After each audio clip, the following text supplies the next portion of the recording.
இப்போ மில்லட்ஸ் தோசைக்கும் ஊற வைக்க போகிறேங்க, இட்லிக்கு தோசைக்கு தனியாக.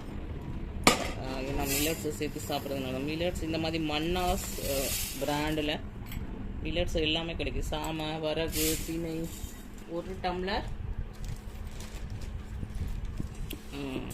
வரகு போட்டிருக்குங்க. ஒரு 1/2 டம்ளர் இட்லி ரைஸ் போடுறேன்.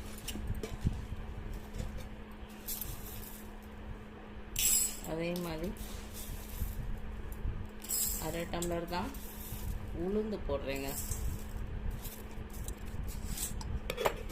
இதுலேயும் கொஞ்சோண்டு வெந்தயம் போட்டுக்கலாம், ஏன்னா சம்மர் தான். 1/4 ஸ்பூன் உளுந்து,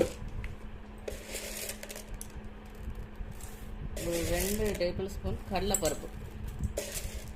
இது மொத்தமாக ஊற வச்சு அப்படியே அரைச்சிக்கலாங்க. அதுக்கு இதுதான் தோசைக்கு.